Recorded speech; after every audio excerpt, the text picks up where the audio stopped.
hate that it just starts at times. Okay, so this is DeathDoor channel. This is the cocaine godmother who was worse than Pablo Escobar.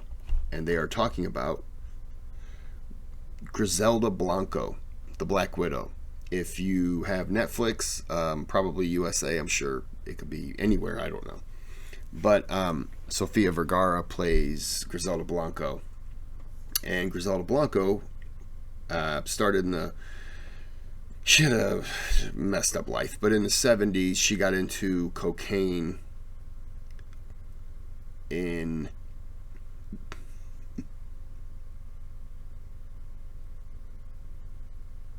Was it New York? Anyway, she got into Florida and then later got into California. There's a great documentary called Cocaine Cowboys, and she's heavily involved in that. She was brutal.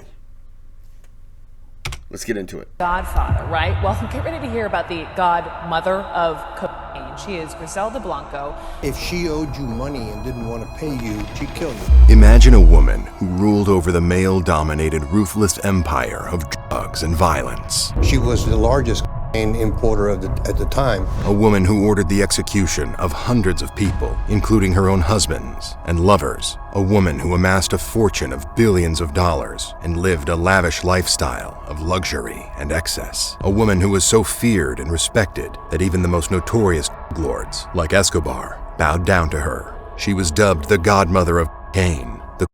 Can we stop with the language police? Cocaine, drugs, death. You're supposed to unalived. This is getting stupid. Really? Are people that offended by the word cocaine? Grow up. This is getting old. It's annoying.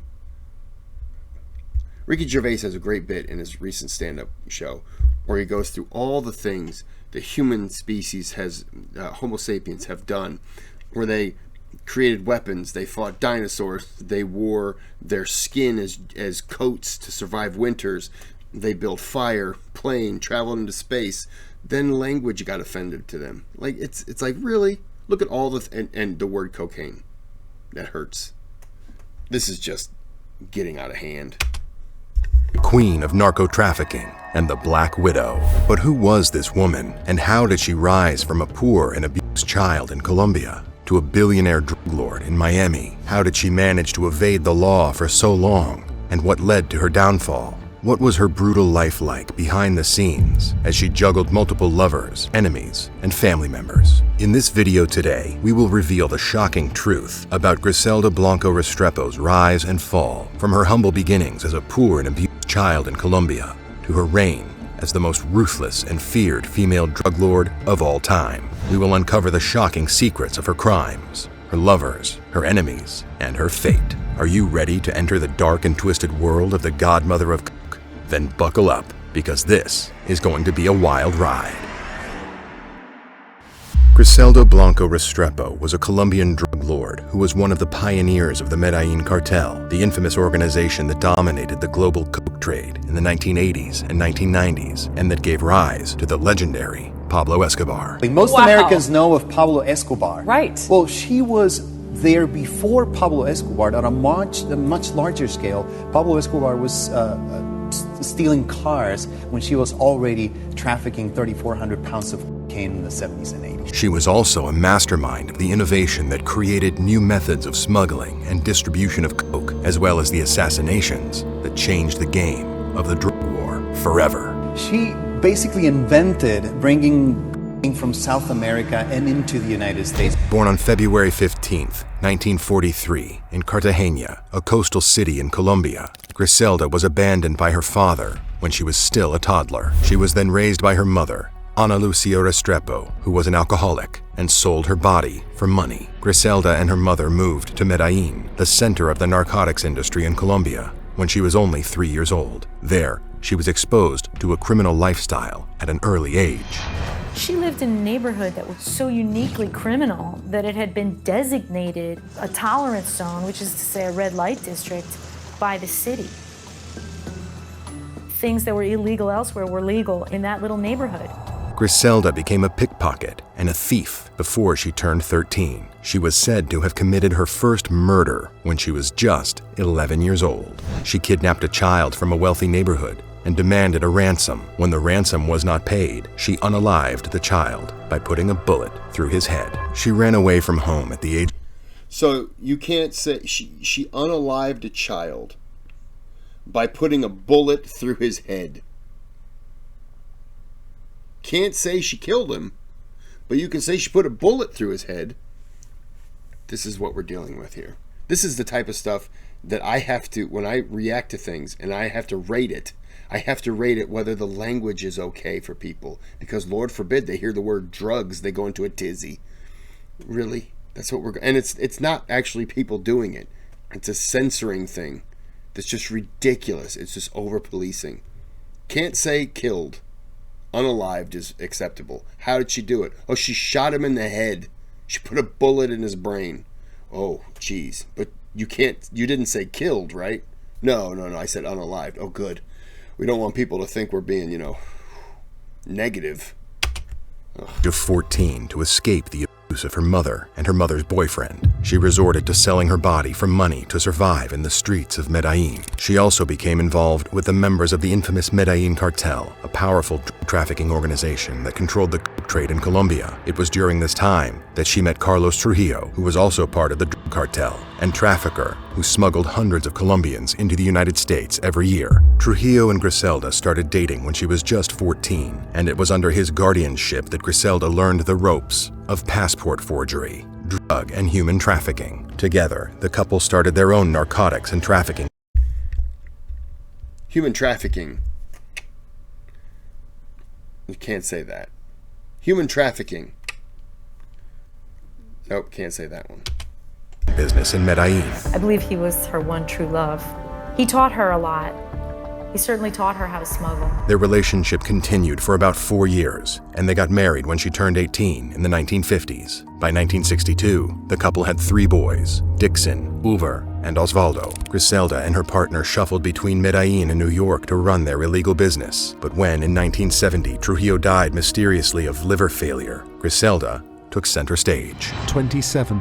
Griselda should be a grieving widow, but Trujillo has served his purpose, and she has already lined up his replacement. Officially, Trujillo was said to have died of liver failure, but unofficially, Griselda was believed to have been responsible for his death. Even though this speculation was not proven, her innocence was questioned by her instant move to marry another gangster, Alberto Bravo. He forges relationships with men early on that are beneficial to her economically and socially. Bravo was not in the business of smuggling people at the time she met Griselda. He was just an average drug dealer, smuggling a few pounds of illegal substances into the United States. But Griselda had a much bigger plan and ambition to build a narco empire in the U.S. This duo would then make a deadly criminal team that sparked an unprecedented crime wave that took the U.S. by storm in the 1970s. Bravo and Blanco are this perfect partnership, and they're in the right place at the right time with the right product. Griselda saw the potential to grow their small drug business to a multi-billion-dollar empire. So in 1973, the couple moved their headquarters from Medellin, Colombia,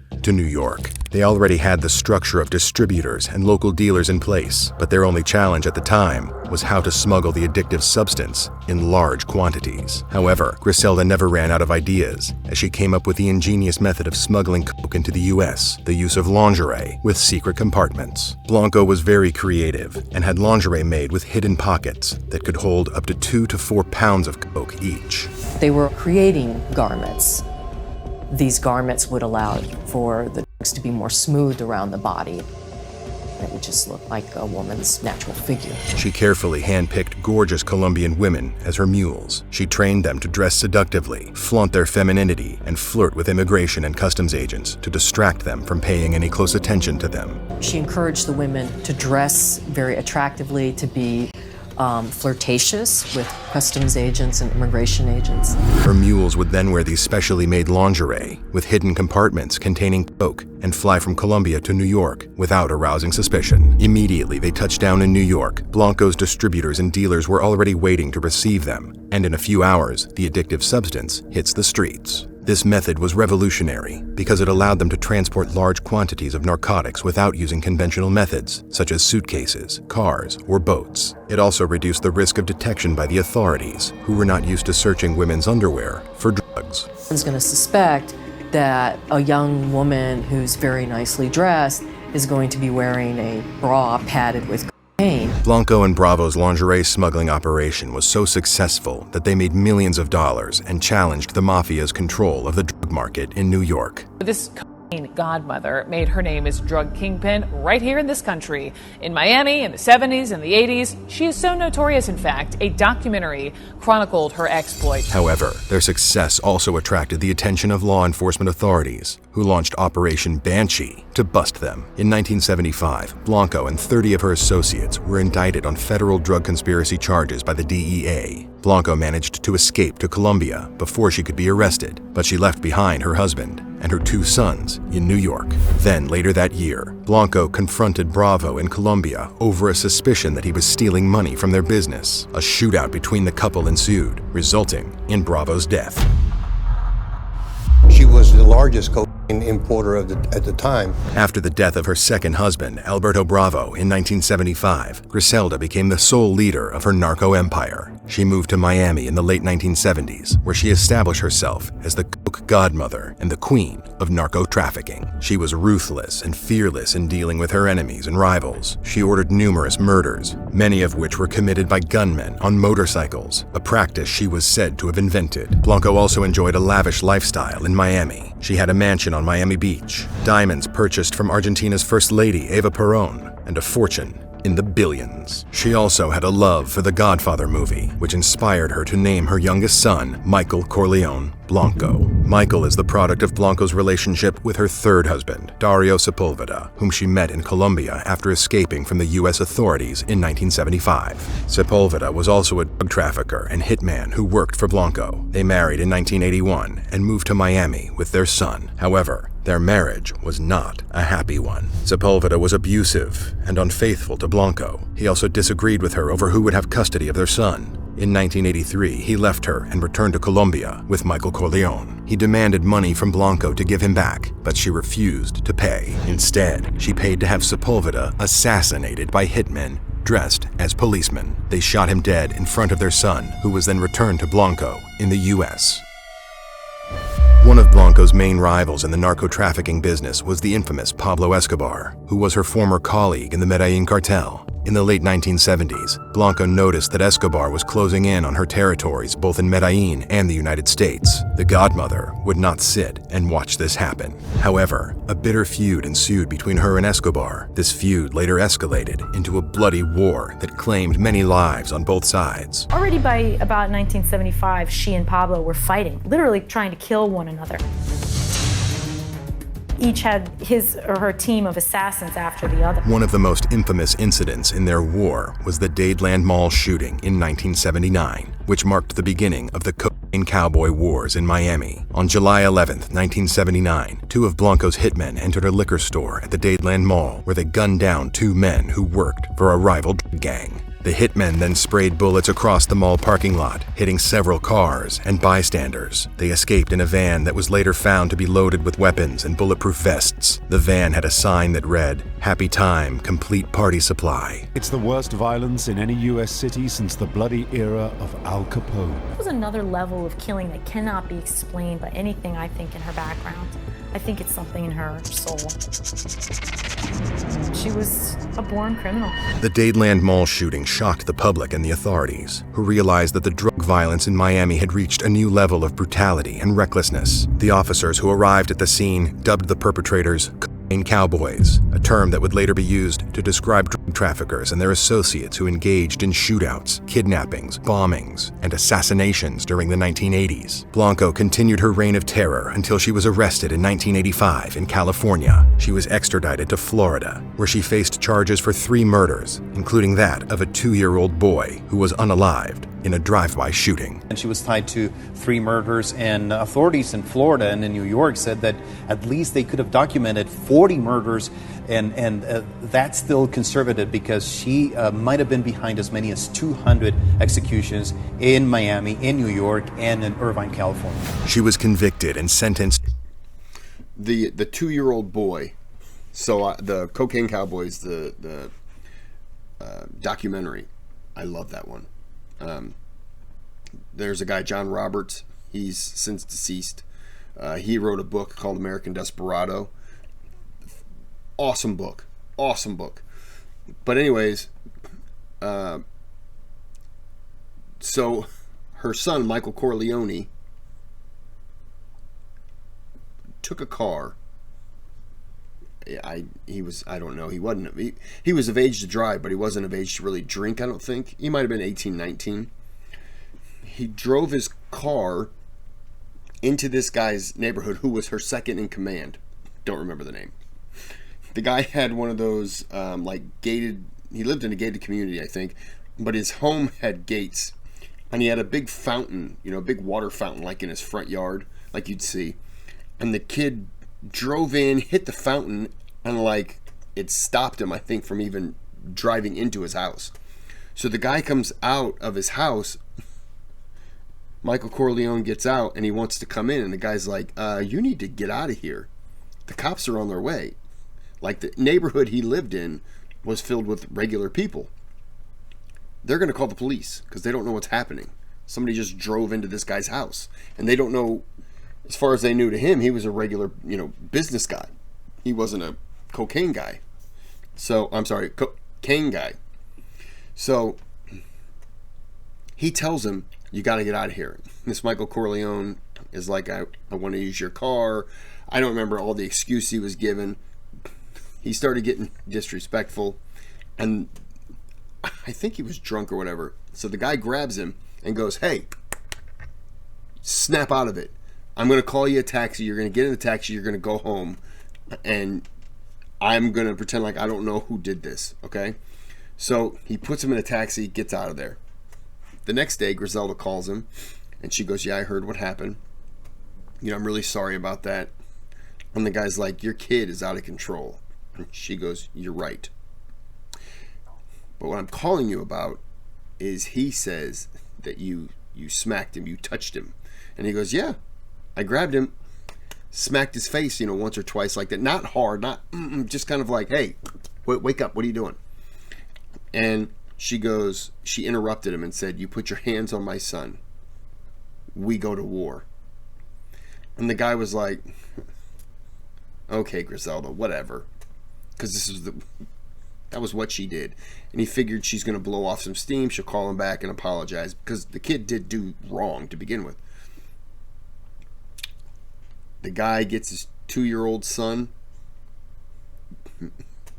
puts him in the back seat. He's driving along. Car pulls up next to him and unloads just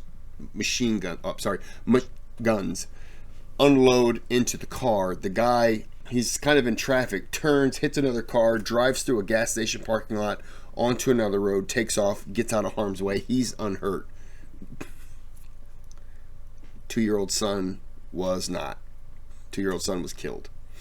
So he drives home, calls his wife. His wife comes home. They get the child. They parked in the garage and everything. They get the child. They load the bathtub up with ice. They put the baby on ice and kind of cover it up. And then all night they're in there mourning. And he's crushed. But he also knows that he can't just go to the police. And he can't do anything else. He can't bring this heat onto him.